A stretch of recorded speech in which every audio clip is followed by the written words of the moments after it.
Hey, Stephen Buonocore, the Podfather of gaming. I am here with Next Dimension Games and the designer of this game, Mark, who's got this game called, wait for it.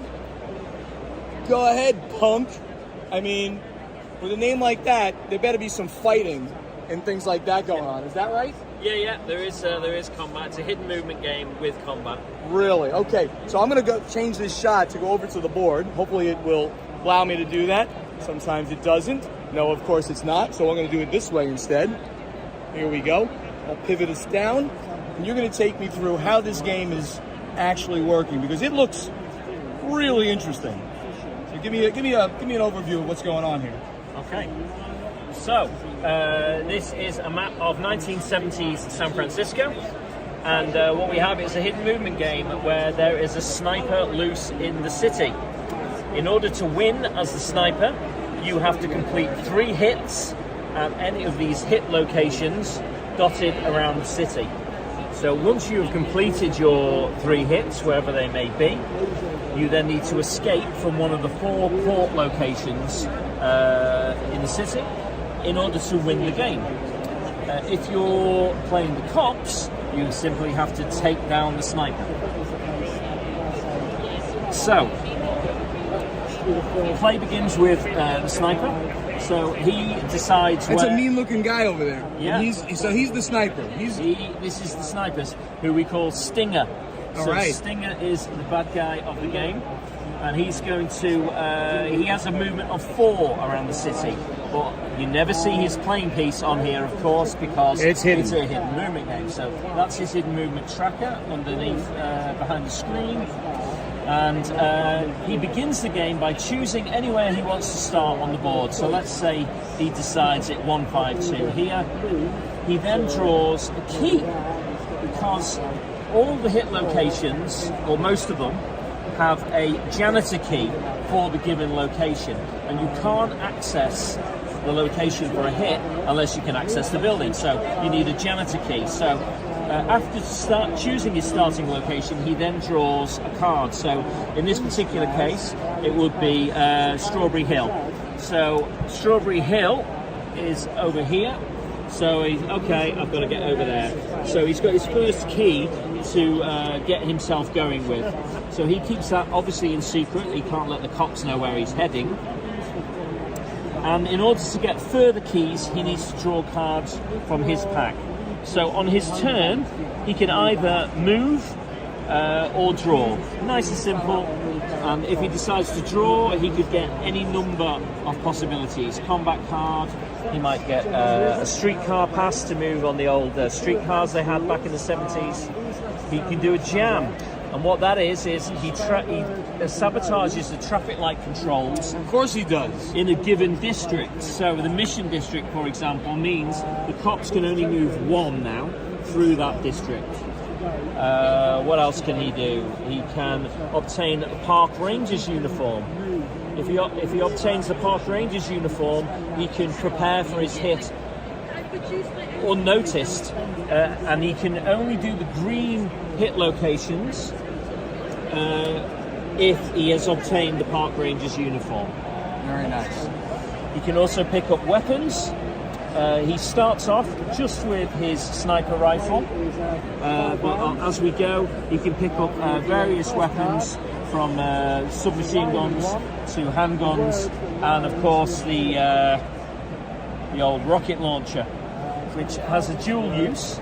You can either, if he's in a firefight with cops, it's a single-use weapon. He can fire it to try and take out all the cops at once, or it has a rather fun other use, which is the cops have a card which allows them to assign a chopper to a district. Nice. So, for example, they might assign a chopper to Golden Gate Park.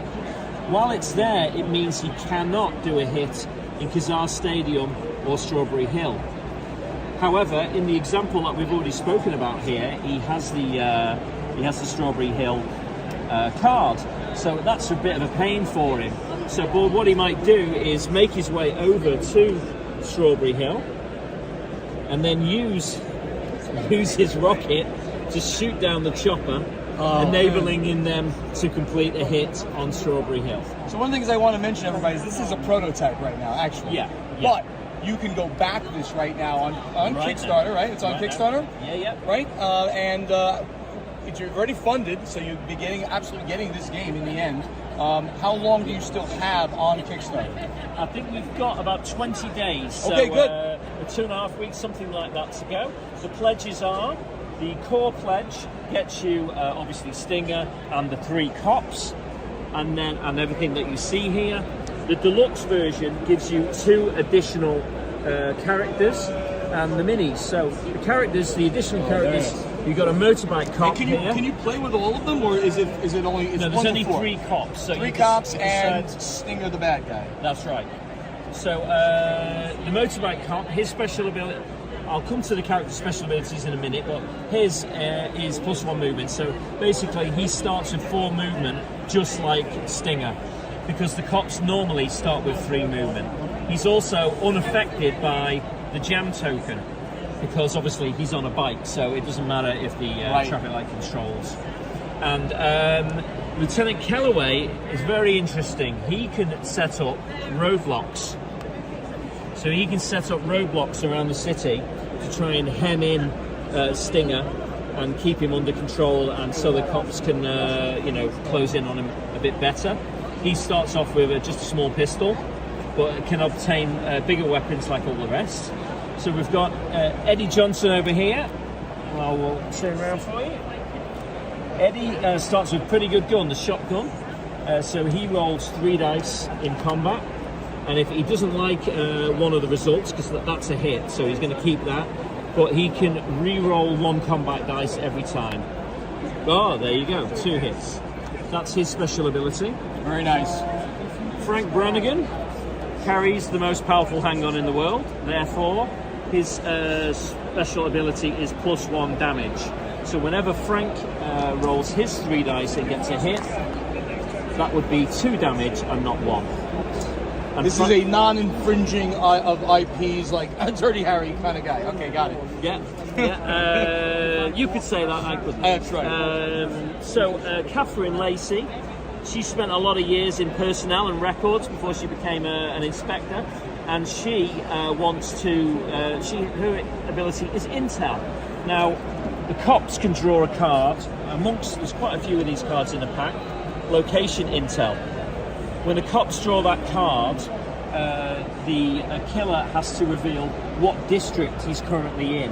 However, if Catherine draws it, he has to reveal exactly where he is, because that's her special ability of intel. The Stinger doesn't have any special abilities as such, apart from strength and training, because of his military background. So he actually starts off with 10 health, and all the other cops start off with 5. There's no player elimination in the game, so You go to the ER. yeah. If you're So if a cop is if a cop is reduced to there, in the case of Catherine, wherever she is, can't find her. There she is. If she was having a fight with Stinger, so I don't know, over here, she would then have to go to the nearest ER to heal 2 spaces. And she has the choice to come straight back out, or she can stay another turn for another 2. very good. So what's the end game conditions? Right, end game. So, the killer has to complete 3 hits somewhere around the city. Let's say that he's completed all 3. Where's our other hit token? I can't find it. It doesn't matter. There it is. There you go. So he's completed all 3 around the city. Now, in order to win the game, he needs to escape from one of these 4 port locations. The cops, if they know what they're doing, will be aware that he's nearly at a position where he could win, and they will start being a bit more careful with where they're not going to end up going over there. They're going to start being a bit more careful, and they're going to draw back to near the ports to try and stop him from escaping. Now, you might be thinking, well, why don't they just sit on the ports, because they can't. You can't think. Well, the reason being, of course, there are 4 ports but only 3 cops. But that is a strategy that you can employ, because obviously if you do that, you know for a fact. In fact, that's Stinger. He should be there. Where's the? I don't know. I'll grab another one. I'll grab another cop. Let's put him There on. we go. If you do that, then of course you know that Stinger has to be coming through this direction. Sure.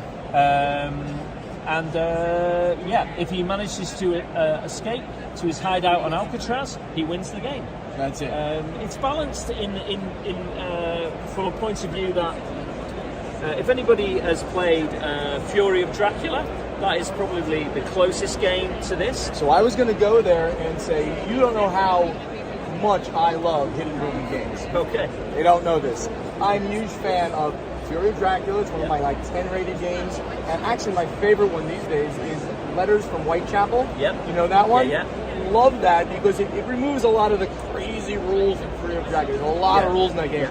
But it distills down that hidden movement. So you kind of have that idea here with guns and fighting and things, because you don't really have the guns in Letters from Whitechapel. This is good. What I did was I looked at my favourite hidden movement games and eliminated the things I didn't like. So in Fury of Dracula, a hunter can be killed. Yes. Which is not great if you're the guy sort of watching for the next 2 hours. It's also a very long game. Yes. It's also an extremely complex game. Do you have a stake? Is it day? Is it night? Right. You have to look on a table. With this game, when they find the killer, you roll, he rolls to escape, and then you just park the combat and move on to the next player. And we should mention that this game, it's a 1 to 4 player game, so you can solo this game if you'd like, right? Yep. And it only plays in 60 to 90 minutes, so this is an easy game to get to the table. The rule set's pretty streamlined, pretty straightforward, and the art, I mean, this is the best. Look how cool this is. My favourite art is that character. I think that is just stunning. Ania is a Polish artist, and she's done our art for us. Yeah. Although I did the board. I'm quite proud did of the you? board. This is version 26 of the board. Of course it is. So, because artists are never happy. It's never done. Yeah, a game design is never finished, and an artistic piece is never finished. Well, any other final comments? Because I think this is an excellent representation of a hidden movement game, and I want everybody out there who's a fan of mine who knows I love hidden movement games to go check this out on Kickstarter. Any last words, my friend? No. Thanks for watching. 2 weeks to go. 3 pledge levels. Core gives you these the 3 basic cops and the killer. Deluxe version gives you these 2 additional characters, and of course the miniatures. Oh, you get miniatures if you want them. Yeah. Otherwise, you can happily play with the base pieces. They'll work for you just as well. But minis. 1 more pledge level. Catch it if you can. I think there are only 2 left. You can be a bad guy in the game. So we have a card like that. The reason that says, you won't be able to see, but the reason that says placeholder art is because a couple of people have already pledged already to be the guy. Give us your best. Have your picture in the game. Give us your best mean face, and we'll make you a criminal. The reason for those cards is, along the way, looking for the sniper in the city, they kick in the wrong door and they come across other underworld people that they have to fight along the way of looking for Stinger. Very cool. Stephen Buonocore, the Podfather of gaming. Go check out Go Ahead Punk on Kickstarter right now. Has been funded already. You can get in on this before it comes to retail. Thank you so much for your time. Appreciate it. Thank you. Bye, everybody.